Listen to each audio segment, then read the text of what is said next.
Whoa, hey, we got some serious music jamming, and it is Rhino Nation, and not during CWL. What? Are you serious? And I have some buddies with me. A couple of my CWL co-leader rep buddies. Chief. How you doing, Chief? Hey, Drummy, what's going on? Not much, just getting ready to watch some cool action here. And Dom, aka... Hey, hello. Dom, aka Dominator, aka Dom Toretto. He's a beast. AKA one of my 100 accounts. Right, exactly. So thanks for coming in, guys. We are going to do something a little bit different today. We had a fun war. You can see, I'm going to go ahead and zoom in right here. I am not in Rhinos. I happen to be in a clan called Club MA, and that is because we've decided to do something different. Why not? With CWL over, 100% Adults is a clan that was also in Hi Lite, and we happen to play, we've warred them several times, and it's funny because we have also randomed them several times just out of the blue. So we decided, you know what, let's go ahead and get together for a potluck. So that's what we did. Let's go ahead and just take a look at the war recap screen just so that we can see who we matched. Holy cow! Chief, you want to say the name? Valar Morghulis. Yes, Morghulis. Yeah, so that was a little bit scary, wasn't it, Dom? Yeah, it was. Dom was the first one to immediately, you know, we're like, match, nice match, and he was a little scared, but it was fun. That's what it's all about. So what we're gonna do is we're just gonna go ahead and recap a couple of the Town Hall 11 attacks right now, because we managed to get 4. What was the breakdown? You guys remember? It was like 4. Oh boy, I'm not gonna remember it, but it was a boatload. Basically a 40v40. It was the heavy breakdown for Potluck. You guys can maybe get that for the next video. Yeah, it was 4, 9, and the rest were 10s. Okay, so a boatload of 10s, like 22, whatever. And tons of fun. I mean, it was a lot of fun working with these guys. And so we have some fun attacks to show you today. So per normal, I've been gabbing too long, and I think we just need to get into some action. So why don't we start from number 11? And as it works out, there were 4 11v11 triples, and 2 of them were from 100% Adults, and 2 were from Rhinos. So we're going to go ahead and start with one of the guys from 100% Adults. It's number 11, and we will go ahead and watch the replay on 3, 2, 1. Here we go. All right, so he is coming in with a little Sui Lalo action. And did you guys watch this one live by chance or see it? Yeah, I saw this one. Yep. Yes, I saw it. Yeah, that's all right. I liked how he basically used the position of this base up on the edge there to help his funnel. It's like automatic funnel on that side. So then he just the funnel was really good and efficient. It was a real efficient entry. It was really efficient. And you notice he's not doing any bowlers. He just led with a couple giants and put in a few wizards, and then just let the wrecker break right through so that he can get right to that queenie, pull the CC. Let's see. Yep, CC came out. And they were doing a ton of ice golems. In fact, at Town Hall 10, they had 2 ice golems several times. And you can see everything's freezing. Oh, buddy. But he's looking pretty good right now. And yes, hits his ability just in time on that single coming in. And right here I was thinking, oh boy, is he going to be able to get his queen to do anything, because he was surrounded by those singles. But she actually got some pretty good value, and then here he comes in with the Lalo back in. What'd you guys think about this base recognition for this? It was great. As soon as he got the sweeper down, you knew. I kind of felt like, well, he's got it now, because he's got 5 haste spells and all those wounds. And the rage, and you'll see he uses the heal at a nice spot here in the back, because it's always a little scary with loons when you come right into a good old whiz tower. And look at that little tornado there too. Oh, pulling the hound over. Oh, buddy. And it actually worked out perfect that it did that because the Hound distracted the Wiz Tower and his loons just came in and wrecked the thing. So it was a really nice attack. I'm just going to go ahead and fast forward a little bit or speed it up. But again, you know, fun to do a collab like this because you see a little bit different styles sometimes. And I really liked how we used the wrecker just to go ahead and charge right in there on that top corner. So nice attack, TV. Cool. Let's move up to number 9. And I'll try not to gab too much so that you guys can say some things too. This was a cool attack. It's a falcon with bats. Oh yes, you gotta love that. Yeah, I think Drummy, you and I saw this go down. We did. We saw the very end. Doing? I don't know what he's doing. So right. I was really interested because I saw the troop comp and I'm like, okay, I'm not sure what's going on, but this might be really cool, and it was. It was really cool, and you'll see it's a nail biter finish for sure. But he's leading with the Coco Loon, the standard that you would do. That actually helps for his healers as well as the baby dragon, the way that he did that one. Are you guys watching? Did I not give you the heads up? Yeah, no, we're good. Yeah. I was trying to remember, but so you got a really nice value for that baby dragon over on the side. And you see the queen's just going to come marching over, and then he's going to use the king, of course, to funnel the other side. Perfect. Couple wizards to help take down the mortar and the gold storage.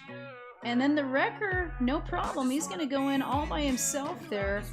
The queen, he's just barely hanging on, and he has a couple rages, but he decides to go ahead and use the ability because he has something else in store with the rages, so doesn't want to burn those quite yet.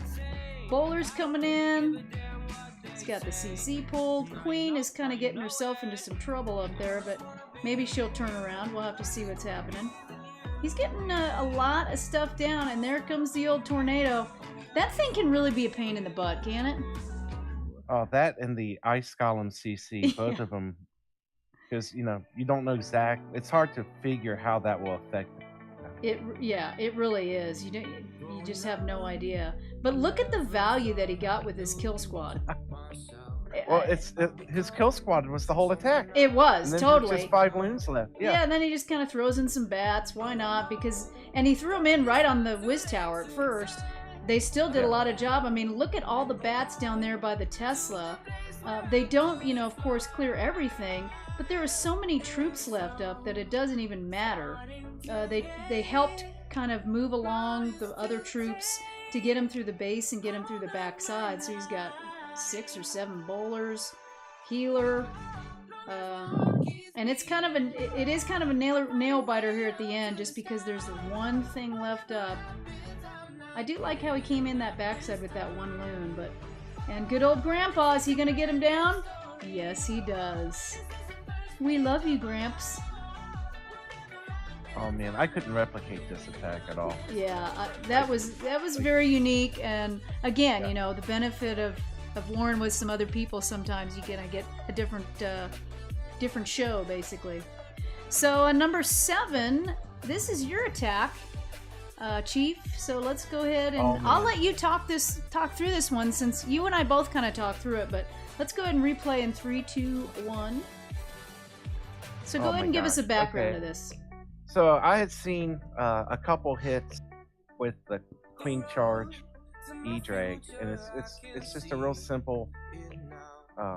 It's not a real funnel. It's just a real simple entry. You just want to make sure you pinch off enough to start your E-Drags, and you're kind of looking to where the sweepers are at, and if you can get the Eagle and the Queen early enough, and where you're going to freeze and where you're going to rage.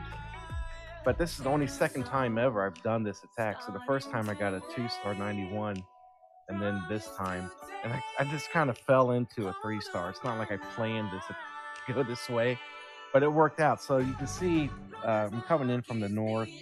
I want my slammer to go around that right side and absorb some of that AD and Expo and Wiz Tower stuff. And so I'm just trying to freeze where I have to freeze. I was a little late on my warden ability. And yeah, then, but he worked out okay. But we did talk about the fact that the freezes on the Expos are probably what's going to make the difference from your first attack, right? yeah, rage and freeze earlier, and don't get caught watching your own attack. You know what I mean? So, Oh, that's never happened to me. Earlier. Yeah, right. I mean, it happens, right? So, but the funny thing is, the E-Drag gets through the last Inferno, and then I think the Warden kind of picks that second to last Wizard Tower. Yep. And all I got left is a King, and an E-Drag with like yeah, a little and over if a I minute tap to go. on him too, the E-Drag, he has a sliver. I mean, no, it just the wind blowing and he's down. Don't tap too hard, you'll kill him. Yeah, so it was scary because when I was watching it, I tapped on it to see how much health he had left, and I'm thinking, please don't let there be a Sam or something, and watch the sacrificial Warden come in here and just take it right in the gut and allow the E-Dragon. Yeah, right here. Grandpa's going down in a second. Pow! Yeah. And that gives... Grandpa, yeah, he's down. He's just floating there. Little things going around his head, circling around. And that allows the E-Drag to come and help take down that Wizard Tower and the Tesla. I don't know if you would have had enough time with just the King to take that down. It was the King would have taken it all, but I would have ran out of time. Yeah. For sure. Because it was seconds left. So I'll go ahead and fast forward. It was under to the 10 end. seconds. Yeah. But that was definitely one of those where I was watching it going, oh, please. It was based on a good kind of idea, but it was a little bit of hot garbage. But it was like a fun war because the people we warred with were really cool. Right. So it was like kind of in spirit of it all. Yeah. Exactly. All right, Dom. So do you want to talk about the last hit for our last guy? So, of course, Chief's in Rhinos. And Rintoul happens to be in Rhinos as well. And why don't we just go ahead? Are you up for chatting a little bit, Dom? Uh-oh. Yeah, I can chat for a little bit. Okay, he'll chat for a little bit. He needs to be somewhat quiet because it's late where he is. But let's go ahead and press replay in 3, 2, 1. I'll help you along. All right, here we go. Alright, so I tried this phase first, and Rintoul cleaned my head up. I saw a nice funnel with the baby dragon loon, so I used that, and he copied it. He's the first thing that I thought when I saw that him attacking, I thought, wait a minute, is this really Rin using loons? Is that possible? Yeah. He's a hog guy. Yeah, he is more of a hog guy indeed. Yeah. He saw my head and he was like, nah, I'm gonna use Lalo. And so this was his second Queen Walk Lalo hit he ever did. Yeah, exactly. So he was quite pumped about it. He was DMing me like, oh my god, I just cleaned your head up. And I was like, no way, yeah. he did Lalo. I'm sure he should be pumped about it. He should. And, you know, the other thing, too, is he knew that this was a good plan, that he just needed to make a few adjustments. Do you remember what adjustments he ended up making? The only adjustment I saw him make was getting the Tesla besides the town hall. Okay. So your loons would take out the trash at like 4 o'clock instead of going all the way up to 12. Okay. So we're about ready to see that happen here. Right now, Queen's Rage, she's going in. Yeah, he has a nice jump right there in order to get to all that other stuff. And he's got a Rage and 4 haste left. Gets the enemy queen down, and he's going to just hop right in there, have access to the eagle, which will help. So here come a couple little loons floating in. Oh, yes. It's funny, the music that I have playing right now is perfect loon music. Just like do-do-do-do-do. So here they come. I mean, yeah, it worked out great. So here, the slammer too. I mean, that thing just in this type of attack. I don't know. It looks like it might make it. He's got almost all the health right now. He's stuck in the tornado, but yeah, I think he goes all the way to the end, and which comes in handy, right? Because he's about ready to go to the multi in a second here, and he has no problem. So this was a really pretty much an overkill attack. So nice adjustment to get the triple, and very nice plan, Dom. Yep. You're killing it lately on 11, buddy, by the way. So good job. So that's what we have. Yeah. Already done. Look at that. 15 minutes. That might be a record for me. It helps, you know, when I don't have too much chatting to do on my own, because I can get going. But again, this is a fun war. You know, the score it is what it is. It was a no dip, so you know we didn't really worry too much about it. It was just about really having fun. And thanks again for the guys over at 100% Adults. We had Jay Block come on earlier, and Bent actually appreciate all of his help. But this was fun. Good job on our Town Hall 11s, and we'll go ahead and do a separate video for a couple of Town Hall 10 attacks. So stay tuned. Thanks, Chief and Dom, for hanging with me. And if you're up for it, let's go ahead and just jam in another one here. Sounds great. Good job, Dom. Sounds great. Yeah, well done. Good job, Chief. We'll see you in a bit, Rhino Nation. Peace.